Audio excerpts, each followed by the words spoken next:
Today is one of those days where we're going to take a look back at a very popular set and really examine it for what it's worth. But EX FireRed and LeafGreen is one of the most historical Pokemon trading card sets for more than a simple set of reasons. And in today's video, we'll chat through as we use this Ludkins media article as the medium through which we discuss how great of a set EX FireRed and LeafGreen is and how monumental it is to the overall history of the Pokemon trading card game. But before we do, as we always do, let's roll that intro.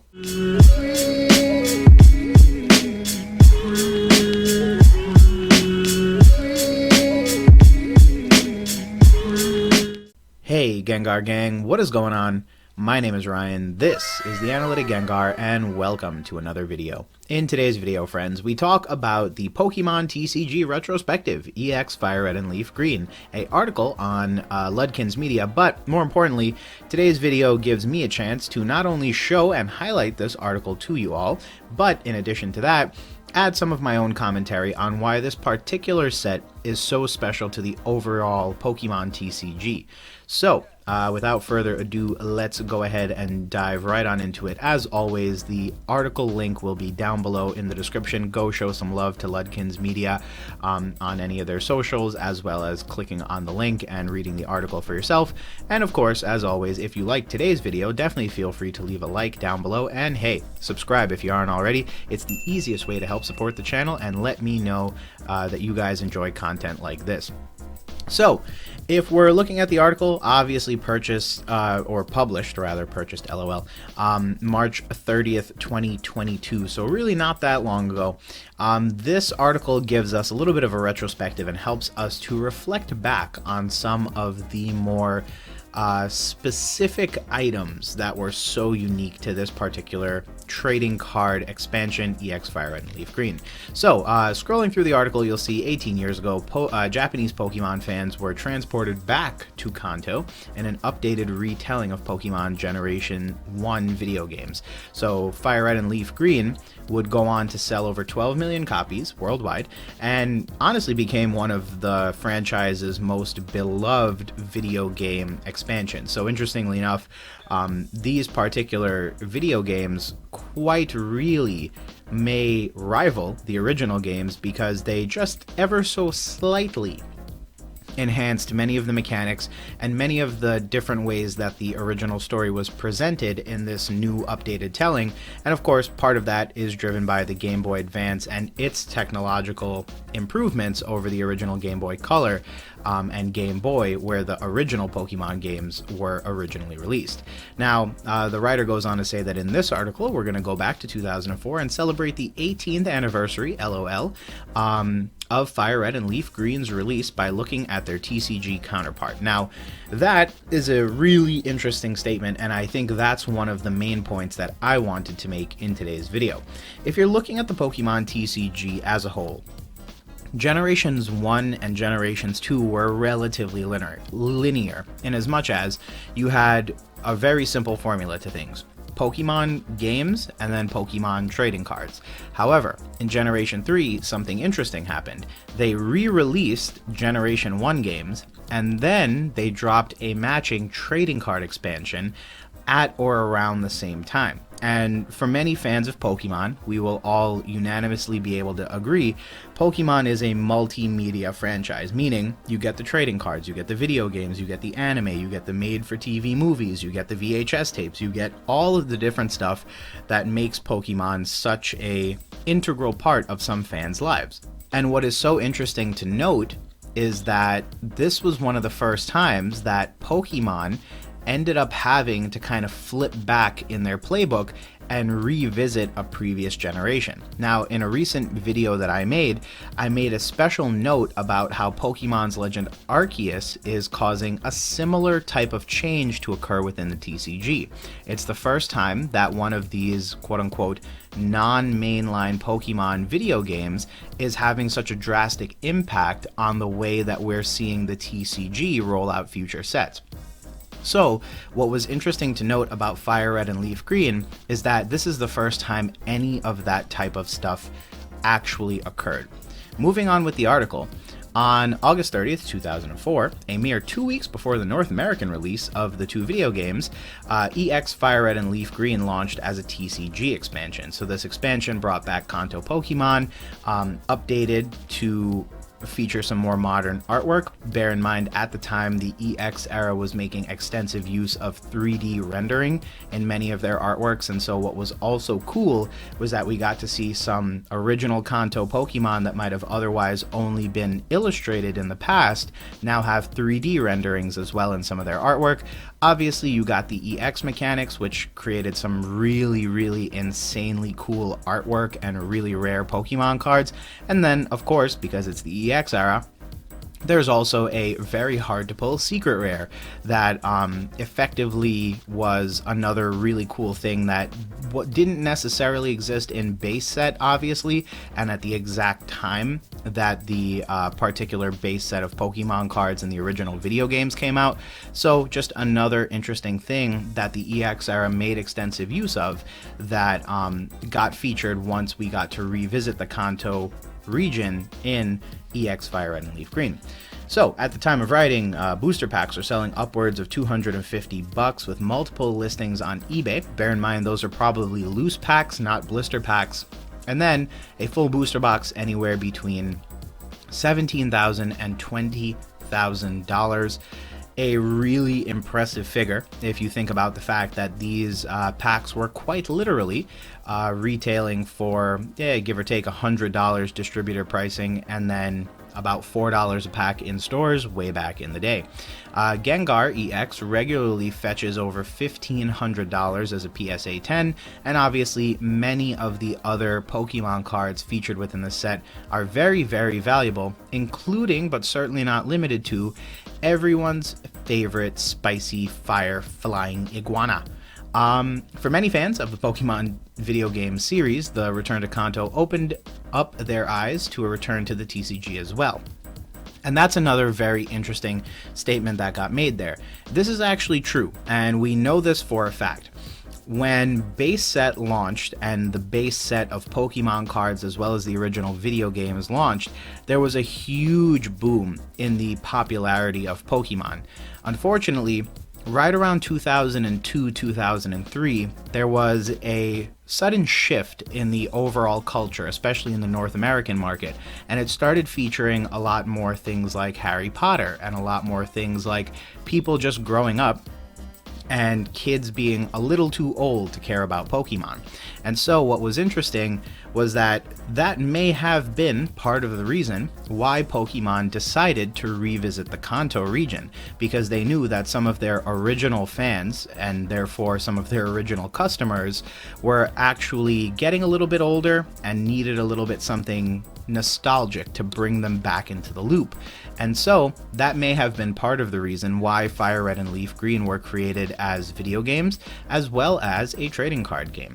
So it's another interesting point to bear in mind, especially looking back at the history of this, because as we see it playing out now, regions are very frequently revisited, and we can almost always expect that whenever there's a new Pokemon generation announced, we'll be revisiting the next region in the particular list because they've done it sequentially. They started off with Kanto as Generation 1, revisited Generations 2, 3, and then 4. So, realistically speaking, we can expect that somewhere between Generation 9 and Generation 10, we should reasonably be expecting a revisit to Generation 5. So, interestingly enough, another really cool way that we can see the history of the Pokemon trading card game and the Pokemon video games really kind of overlay, and kind of reflect back on the history of how all of these things have interacted to really kind of shape a brand that has been so instrumental and really a source of nostalgia for many of us as hobbyists within this particular hobby.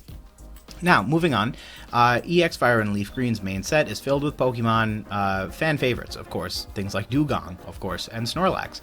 But, you know, not only did the set provide multiple artworks for each of the Kanto starter Pokemon, but it also contained the highly popular EX era of Pokemon TCG, giving us some of the best Kanto Pokemon in a highly collectible form.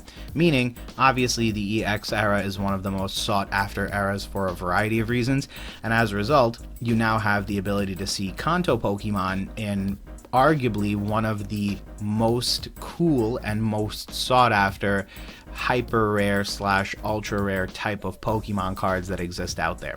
When you think about it nowadays, obviously holos and reverse holos aren't really as cool as they used to be back in the days. But having the sheer ability to get things like Charizard EX, Blastoise EX, and Venusaur EX, those are really cool things, and you won't see that with any other generation of Pokemon after Generation 3. So what's interesting is that obviously the EX era would have been only isolated to just the Pokemon from generations 1 to 3, meaning, it's very unlikely that you're going to see a Generation 4 Pokemon like Garchomp get the EX treatment unless they do something crazy or wacky like they did for Celebrations. But again, given that these are some of people's favorite Pokemon and their original starter Pokemon, this set is very, very important because if you think about it, it gives you the ability to revisit base set just with Generation 3 mechanics. Moving on, due to the nature of the EX era of Pokemon, when popularity for the series was dwindling, market values for some of these cards are very rare, and some even have single-figure PSA 10 population reports. Again, nothing really surprising there. The EX era, unfortunately, during the time it was actually happening, was one of the times when Pokemon was in a genuine decline. And frankly, it's probably the last time that it will ever be in decline if we're looking at the overall history of the Pokemon TCG. The main reason for that is, as I noted before, folks who were playing the original games grew up just a little bit and got interested in just enough other stuff that their attention was effectively taken away from Pokemon. At that point, whereas you might have been 5 or 6 years old, you were now probably 7, 8, 9, or 10 years old, and as a result of that, you were very likely paying attention to other things. Of course, being middle schoolers, we all probably thought we were cool and decided to move on to other different hobbies and things of the sort, which meant Pokemon's overall popularity pretty viciously declined. Now, I think that the remakes and a combination of people getting old enough to have a little bit of extra income effectively created a cycle that we started seeing in Generation 4 and moving onwards, and I think because of the way that cycle has played out, we will never experience quite as severe a dip as we did during Generation 3. So while Generation 3 saw the original set of Pokemon card and Pokemon video game players age out, Pokemon has since survived and has had such a long tenure that you will always have older people who are very clearly adults with too much income, and then you will also have kids who are currently experiencing Pokemon for the first time, and you will now also have a third category, which is people consistently returning to the hobby after leaving the hobby at some point in the past. So just as an example, you might have people who played the Generation 4 games as kids growing up, and then this past winter, when Brilliant Diamond and Shining Pearl were released, they immediately jumped back in and started consuming the video games, and then probably very likely slowly but surely leeching their way into the trading card game. And this has been a consistent pattern that we've seen from Pokemon ever since this first occurred in the EX era. So another really important thing to note, because if you're thinking about it, the EX era also holds a lot of inherent value, given that it's one of the times when Pokemon card production was so low that we know for a fact that these particular cards in specific are going to be some of the hardest to find across the entire universe of the Pokemon TCG. Now, the article goes on to list the top 3 most expensive EX FireRed and LeafGreen cards. from the particular set. So obviously Blastoise EX carries a pretty significant premium, unsurprising. Many of the times that I've spoken about this set in any meaningful capacity. The other thing that I've really noted is that I really think of EX FireRed and LeafGreen as base set in the EX era, and I realize that that might irritate some people because obviously base set holds a very special place for a very significant number of reasons to many people, but the way that I think about it, it's kind of exactly what it was. If you think about the video games were exactly what I just described. They were Generation 3 video games, but featuring the Generation 1 story, Pokemon, and mechanics. So basically, they took the Generation 1 stuff and updated it. And similarly, I think they took the Generation 1 base set and updated it, quote-unquote, in EX FireRed and LeafGreen. Obviously, in terms of overall popularity, base set will always win compared to EX FireRed and LeafGreen, but I do think that there is a little bit of a parallelism that we can draw from what we see in base set over to what we see in EX FireRed and LeafGreen, and I think that as a result, it's not shocking to think that Blastoise and Charizard are going to be on this list, because if you look at base set, the exact same thing is true. Venusaur is, quite sadly, always the third of the starter Pokemon, and frankly could oftentimes get overshadowed by other Pokemon depending on the case. So, unsurprisingly, Blastoise EX is one of the top 3 most expensive, a PSA 10 selling for $1,300, a hard fall from its all-time high of $5,200 back in October of 2020, but I mean, hey, who was behaving logically back then? If anything, it just goes to show you that the card has tons of potential to grow in the future, and obviously Blastoise is a very popular Pokemon, so it wouldn't surprise me if at some point in the future we revisit this all-time high for a sale of a PSA 10 of this card, especially given the pedigree and the age of this card, all things considered. Next up, we have Gengar EX. Now, this is one of those points that you really can't compare to base set. So interestingly enough, Gengar was not given a holo in base set, and as a result, there's no really, comparison that you can kind of make across the spectrum. What is interesting, however, is that Gengar is obviously a Generation 1 Pokemon. It was probably one of the harder Pokemon to come by in Generation 1, especially if you were a kid playing the video games, and that's mainly because unless you understood and could actually get someone to trade with you to evolve your Gengar, to evolve your Haunter into a Gengar, then there really wasn't a chance that you'd, have the ability to get a Gengar. All that said, obviously a very popular fan favorite Pokemon, especially now many generations later. In December of 2021, which is not that long ago, a PSA 10 sold for $1,600. The card currently has about 70 PSA 10s in the PSA registry.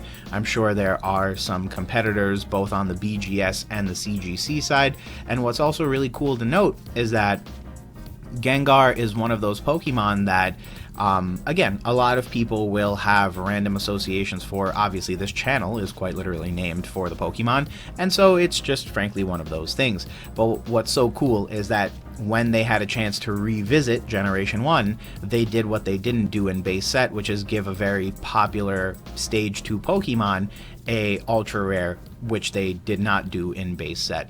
And then finally but not least, and perhaps a surprise to nobody, Charizard claims the top spot as the most expensive card from EX FireRed and LeafGreen. Recent sales ranging anywhere between $4,600 and $5,000 on eBay here in the United States. And at the height of the Pokemon TCG's resurgence, I don't think resurgence is quite the word, but in 2020 and 2021, a PSA 10 copy sold for $8,300. So very similar to the Blastoise, we saw some really aggressive peaks, and then it's kind of cooled off since. All things considered, I think this is one of the most underrated Charizard cards, and I know underrated and Charizard very rarely go together in a meaningful way, but I do think this is one of those instances where people have yet to really focus in on and kind of pay attention to this card. This card, unfortunately, also often gets overshadowed by the Gold Star card that is in EX Dragon Frontiers, and as a result, it can be oftentimes just a little bit tricky because if you think back to the EX era, obviously the Gold Stars will usually carry the most significant premium, But a lot of people forget that there are some really great EX cards here that, you know, just simply deserve all the attention in and of themselves. And then, of course, there are some Gold Star cards that do the same. Finally but not least is the fan favorite Secret Rare. So this was a Charizard. It was a Charmander rather. A 113 out of 112, so very classically a Secret Rare. It's a artwork by Ken Sugimori, so, you know, that's literally all I have to say in order to point out why it's significant. But what's so cool is that a lot of people point to this card as one of their favorite Charmander cards. It's very much in the vein of the original sort of anime, and so as a result, you really get a very strong sense of nostalgia from this card. What's funny is that the card really isn't that much old, 2004 compared to 1999. It was quite literally 5 years of difference. But what's so cool is that you really got the opportunity to revisit, and if you were to ever pull this card, it really was a great sense of nostalgia that you got from the artwork, from the Pokemon card itself, from just the overall presence of these types of Pokemon in a Generation 3 trading card game expansion set. And I really think that's the main point here. We look back at all the EX era sets now, and we say to ourselves, oh boy, well, those are so nostalgic. I remember those growing up. But what was so cool and what's so significant about EX FireRed and LeafGreen as a set is that I think it really captures something very important about Pokemon, especially in the vintage Pokemon card market right now, and that is the idea that there is a certain sense of nostalgia that will make us as hobbyists and collectors always flock to this stuff. And they did a very brave thing back in 2004 when they released this set, because they basically said, hey, is 5 years enough time to generate the type of nostalgia we need to make a set that is going to withstand the time and the energy of everything else going on in a kid's life? And I think they hit it on the head, because all these years later, the EX era stands out as one of the most collectible sets, even if it is also one of the hardest sets and eras to get stuff from. But what's so interesting is that in addition to that, we look back at a set like this and we see how it still continues to influence even the modern TCG, with things like Brilliant Stars being effectively the Generation 4 segment of the Sword and Shield era. So when we look at this, we really see it as the forerunner and the first time that Pokemon did the thing, quote unquote, and revisited a previous or prior generation in order to make a nostalgia play. But with all that said, friends, let me know what your thoughts down below, and as always, thanks again for checking out another video. I hope you enjoyed, and if you did, feel free to leave a like, and hey, you're already here, might as well hit that subscribe button and join the Gengar Gang. Other than that, thanks again for checking out another video. I hope you guys are doing well, and we will talk soon. Peace.